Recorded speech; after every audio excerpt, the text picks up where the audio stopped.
All right, welcome back, everybody. Before we go to round two, we have established contact with Kenny the Jet Smith, two-time NBA champion, now known best for his work on Inside the NBA. This is the first-round 10th pick. Kenny, welcome. I'm glad we found you. I thought probably you were still smarting from when Charles Barkley out-touched you at the video wall on Tuesday night. Did you win, or did he beat you? It's called cheating, but it's still a win. It's still a win. All right, let's get your pick here, Kenny, on a first-round pick. A lot of choices have gone off the board, but I'm sure you've got a good one. No, 10 is the perfect number because now you get everything out the way. I'm going with the Warner Brother Discovery for this reason. Once they get the NBA contract again, their stock is going to rise. And they also, think about it, they have the best show in television, Inside the NBA. Their stock will go up. You cannot negate the fact that once they get the NBA license once again, they will skyrocket. You're confident that they're going to get at least David Zaslav is going to be very happy. Your boss is going to be very happy with that. That's your home team, WBD. They own TNT Turner, right? I only invest in things I know about, and I know that. All right. We'll be back to you for round two in just a minute. How about WBD? Look, I love it for Kenny. I love the Peter Lynch approach. I love the fact that Brooklyn's own is going for a swing for the fence. You love that chart. Well, down 35%. That's part of the story. And I guess the argument is that this is a company that doesn't need a whole lot of good to happen to see at least some kind of a move higher. What we're seeing in the entire space, certainly in that space, we see this with Paramount. There's a sum of the parts kind of assessment of assets going on. Private equity is picking over. I think there are catalysts there. I am also long the stock, Kenny, so full disclosure. All right. Time to get to our second round here with the money machines, Brianna Stewart and Karen Finerman. They called an audible in today's sell-off, snapped up Meta in the first round. So, Brianna, what is your second pick? Our second pick is going to be DraftKings. Sports betting is at an all-time high, so they say. And who wouldn't want to bet on the Liberty? Of course. Yeah, who wouldn't? Karen, you know, we sit on the desk of Fast Money. DraftKings often comes up. What made you say, OK, let's go for it? Well, it was another game time sort of adjustment. WBD was going to be our pick, but that's OK. So DraftKings was next on the list. I love that they've reached profitability. That's a really important inflection point. Their lifetime value is going up. Their cost of acquisitions is going down. Customer acquisition costs are going down. You get those two things together, and I think they can grow market share, and you can see a very virtuous cycle in profitability. So DraftKings. All right. Thank you, Money Machines. Next on the clock is Eddie George, and while he makes his way to the podium, Tim Seymour, what do you think of DraftKings? I love this pick. Yeah. It's also pulled back from the top, even after a 350% move. There's been a 3.5 bagger over the last couple of years off of the lows. But as the ladies are addressing the market, the addressable market for DraftKings, the rationalization within the industry, the profitability that DraftKings has talked about. And I think these NCAA prop trading headlines are an opportunity. So you're buying that weakness. Great call. All righty, we're next ready for our second pick of our second round, and that will be Steady Eddie. Eddie George, he chose one of the stocks in the green today, one of the relatively few, NVIDIA. That was his first round pick. Let's see what he goes with in round two. Eddie. Absolutely. I picked NVIDIA, and if I had to say, it's the Patrick Mahomes of this draft, and not often you can get that. I think Charlotte wanted to elbow me in the back after stealing her pick from last year, but, you know. Get you back. I know you will. But I'm really happy about where my position is. And my next, with the second pick, is all about fundamentals and sustainable excellence. And not often do you have a chance to get a guy or a stock like Apple, which I consider the Tom Brady of the draft. Tim Cook, outstanding management team. They're on the cutting edge of technology. It's always about the next thing with Apple. You know, so their recurring revenue model is great. Apple Pay, the subscriptions. They're known for hardware. And you know, I have on an Apple Watch. I'm buying my wife an Apple computer for her birthday by April 29th. So, hey, it's all about brand loyalty, and Apple is my pick. So I think that complements my pick very well. I hope she's not watching because you just gave it away. She knows. She doesn't watch the show. She's good. Well, we got to change that. I know, really.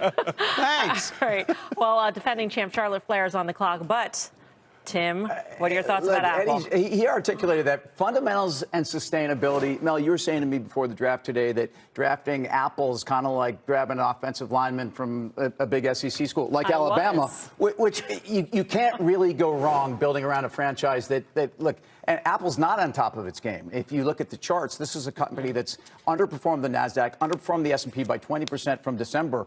We are expecting something from WWDC. To count Apple out of the AI game is, I think, crazy. But you put Apple in there with WBD, with Nike, and others that maybe have not performed as well over the last year. And there's the argument that says you got to take a big swing on something maybe that hasn't done as well. Well, I would have played the game a little bit differently, but I can't argue with a pick of Apple, which is really their tried and true. There's a lot of problems in China. There's some issues they're dealing with. Yep. All right, defending champ Charlotte Flair, she's at the podium. She also chose a chip maker in her first round, buying the dip in Supermicro. Charlotte, what's next? So I also had Apple and DraftKings, but I'm going to stick in tech and go with IBM.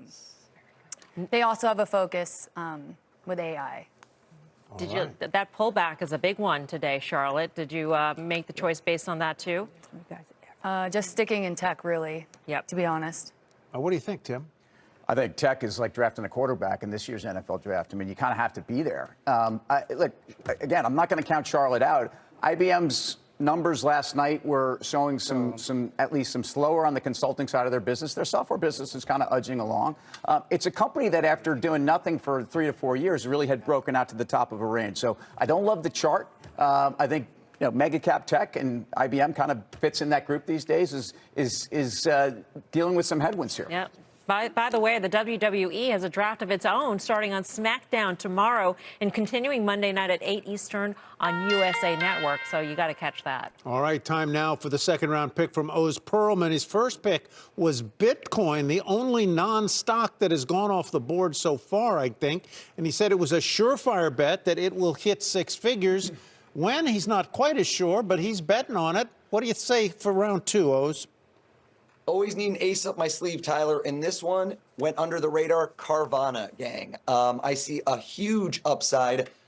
Peaked at $350 about 3 years ago. There were some missteps. I think management's got some strong backing right now from Apollo. They don't like to lose money. We're at 75. You see it across right now. Consumer affordability is key. People are looking at used cars, and that is their focus. You saw Sonic Auto go up by 12% today alone. They had a comprehensive debt exchange. This thing's going to 175. This is a lock. Oz has done his homework here. Austin Eckler of the Commanders is up next. But, Tim, we know you love Oz, and do you love his pick? Well, I love the 12.5 bagger. It's been off of its lows of last year. Having said that, this was a $350 stock. You can see it's a $75 stock. That doesn't necessarily mean anything other than the fact that this stock certainly has proven it can overshoot to the upside. I think the partner inventory dynamics for this company are actually positives on the fundamental side. I agree with the macro in the auto space. We're also getting better numbers in terms of expectations. We heard that from Ford in terms of U.S. SARS demand. So high delta stock, Oz is playing the game the right way. But if the economy slows down? They've got a balance sheet. They've got a dynamic to deal with. That's what took that stock down to imperiled levels. All right, Washington Commanders running back Austin Eckler, experience is up. Remember, he chose Caterpillar in the first round. Tim was a fan of that one. Austin, what is your second pick? Yeah, so I'm going to be dipping my toe into the AI and the chip semiconductor space, going with a stock that's been getting beat up a little bit, going with Intel. They have an opportunity to bounce back here over this next year, and I'm looking forward to seeing that and giving myself an extra boost. Like, hey, we're trending down, but this next year is an opportunity for Intel to get back on their feet and trend in the right direction. All right, interesting call there. In terms of Intel, you've been in it. For sure. I mean, this stock, relative to its peers, has behaved like a Division II school. I mean, ultimately, it's really been a major underperformer. It's 35% off of that 52-week high. We know it's being picked for onshoring and national champion type chip exposure by our government here. They've got a lot to do. But again, this is a stock that a little improvement. It's under-owned. It's an interesting pick for the stock draft. Time to head over to the big wall where Neve Schulman is standing by to make a second second pick. He chose Boot Barn. That was a surprise to many of us here in the first round, saying feet and hard work are here to stay. I feel like somebody should embroider that on a sampler someplace. Neve, Yeah. oh, now you're shoeless. Whoa, look at that. I wanted to make sure I balanced out my picks, because Boot Barn's obviously for hard work. And sometimes, you want to also be casual and comfortable. So that's why I'm going with Crocs for my second pick, because I want to really have a sort of, balanced portfolio. This is a thematic Crocs. choice here, going with Footwear. feet. You're all in with the Footwear. feet here, Neve. Yes. Yeah, well, as a long-distance runner, my feet are very important to me, and I want to make sure that I'm supporting the footwear industry and the companies that keep us comfortable. I mean, let's hope those feet are clean. I'm glad I'm not. I would only presume they look clean. No, they Pedicured, I et don't know. cetera. I can't judge from here. But All right. interesting. Crocs. Yeah. Yes. Crocs. All right, good. All Yeah, right. great. What do you You think of think? Crocs? Well, I mean, personally, I would probably rather be barefoot than wearing Crocs. Yeah. But that, but Crocs no are one's. supposed to be very You comfortable. also said you were embarrassed when you once got cowboy boots. Yeah, as a no, young, as a young did, buck. I came outed clean him. about that Yes, at I one point just when I was outed him. 12, by the way. Crocs has had a pretty impressive move. I think it's a combination of they've actually gotten inventory dynamics together. They've seen some top-line growth. They've seen actually some broader demo demand. I am worried about consumer discretionary. I think we've seen a very resilient consumer, and certainly in the upper, upper echelon consumer in terms of the more aspirational. I think this is a stock that's had a big run, and I think it's a crowded space. All right, interesting. So Neve is cornering the footwear market there. Jillian Michaels and Giancarlo Cherish are on the clock. They are the cash crew ahead of tonight's earnings. Microsoft was their first round pick. Jillian, let's find out what your second rounder is. First, I want to flag that I think Drewski is engaged in insider trading, and I don't understand how no one's called him out on this. He's in business with Nike. I'm just saying. And G, you always told me, do not buy stock in companies we do business with. Just so you know. And we're going to go. We're going to go with J.P. Morgan. J.P. Morgan. You do no business with J.P. Morgan. No bank accounts. No bank accounts, no CDs, mortgage no with J.P. nothing. Morgan. You're clean. No with credit JP. cards. Come on. I mean, this seems. No, I'm an American Express girl, and I do happen to have an Advantage Miles card, which I think is Citibank, but I don't really know. All right. I think I'm clean. I think Giancarlo, obviously, Jillian's been doing deep research here on J.P. Morgan.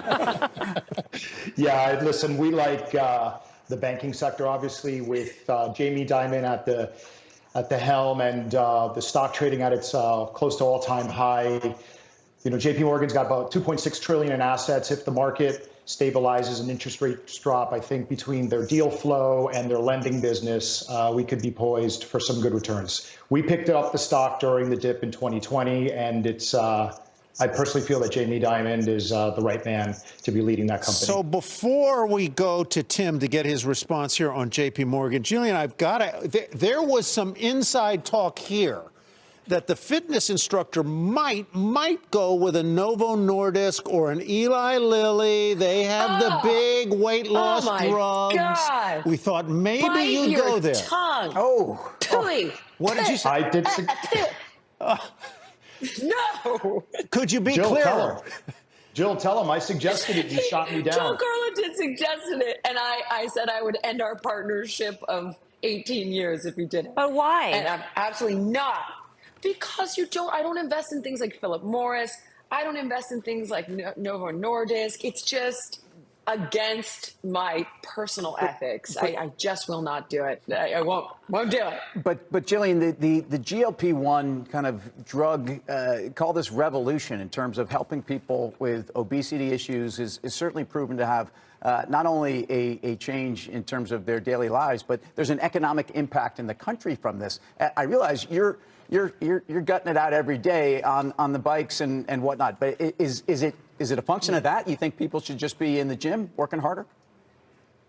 Gosh, I mean, I'm not, I don't know how much time we have to really get into it, but the long and the short of it is I do not see this drug as a solution in any way, shape, or form. And I think Bill Maher put it best. It's like a mail order bride. All your friends are going to be really jealous for a year until she kills you. And I don't think that there's any permanent solution there for people. And again, I could get into it, but we'd need a bit more time. Here's one for you. In 2005, the CEO, Lars Sorensen of Novo Nordisk, said there's no business for Novo in this area. Obesity is social and cultural, and they fired him. So no. Novo Nordisk on line 2 for Jillian Michaels. Anyhow, thanks very much. So what do you think of the pick, which is J.P. Morgan? Well, I like J.P. Morgan. I think banks have had a huge run, though, and I look at J.P. Morgan relative to itself on a price to tangible book, somewhere north of 1.5 times at this point. We just got numbers from the banks. We just got numbers from J.P. Morgan. They said the net interest income dynamic of their earnings profile was down a little more than people thought. I think it's an environment for banks, as long as people have jobs and credit holds up, banks are going to do well. Money center banks, they're as diversified as anyone. All right. Social media star Drewski is back for a second pick. He chose Nike in the first round. Tim called it best in class. Drewski, what's up next? Hey, man, I see what Jillian did there. She tried to accuse me of insider trading. I know my stuff, man. I see what she tried to accuse me of right there. I ain't going on Biggest Loser. I ain't going. But look, my pick will be Google. Google? Why Google? Do you have deals with Google? Or you? What kind of ties do you have to Google? Come on now. Come on now. You see this Google Pixel in my hand? I was on the Google Pixel commercial. So, hey, look, I'm going with my pick and I'm staying with it. I don't care what y'all got to say. All right. Let's Tim, what do you think of Google? Look, first of all, I think Drewski needs to be defended in terms of his first pick, as does Kenny Smith on WBD. I mean, Ryan Reynolds won it with Netflix a couple of years ago, where he has a relationship. This is what these people do. They have relationships. They've made disclosures. So, I like the Google call. I like Google because I think it's certainly proven, even with all the headwinds around what they're not doing in AI and their missteps so far, it's near all-time highs. That'd be a reason for this game not to own it. They are reporting tonight, but I think the valuation of mega cap tech, I think they're as defensive as any of those big players. Drewski's calling Jillian Michaels there, I think is what's going on. Joey Jaws, hot dog eating champion. Joey Chestnut, Oracle, first round pick. What's your second round pick, Joey? Second pick, final pick. I'm going with the company I really like, I depend on. And it's Starbucks. I travel all the time. I use their coffee. I'm getting ready for a contest. That's all I eat, or that's all I'm drinking that day. And looking at their stock, it's gone down. They're almost like a 52 month or week low. And dude, I feel like they're gonna come up. So, interesting. A lot of people going with what they know. Exactly, and I think that's smart, right? We've seen it time and time again. Joe, I'm curious. When you get ready for a competition, you want to be caffeinated. Like that's your competitive state. You're like wide awake, caffeinated, ready to pop those dogs in your mouth. Yeah, so I go in empty and loose, but I'll also try to get a little bit amped up. A little coffee with some espresso in it, and at Starbucks coffee, it's the same everywhere I go, and it does a good job. Do you think we could combine Starbucks with Nathan's and maybe have you washing it down with a couple of Ventis? That would not be a bad idea. That'd be. Maybe they should. Yeah, they need to have Starbucks in more baseball stadiums. That'd be fun. All right, Joey, thanks. What do you think of Starbucks? Well, an owner. I've been an owner. I'm also probably equally as addicted to the caffeine product. The stock's near its lows. It's also a valuation that I think is troubling. It's got some China issues. It's got some growth issues. But over long term, might be a great one. All right, Kenny Smith, it's your turn again. Bullish on the NBA contract potentially. Chose Warner Brothers Discovery in the first round, sticking with his home team. Kenny, your choice for the second round. I was close because you guys almost convinced me to go with this, Eli Lilly, because we got a hot dog eating guy. We have Julian. They were fighting. And then I sit next to a guy who actually uses the drug to lose weight. So I'm like, should I go with them? But I'm going with Delta. I'm going with Delta because I feel this is the first summer that we are really post-COVID, where people might have disposable income. They want to travel, and they want to travel in style and on time. I'm in Atlanta. I use Delta a lot. Always on time. They have VIP service, all of the great things. I think that people are going to say, with my disposable income, I want the best airline possibilities. Delta is one of them. I'm going with Delta.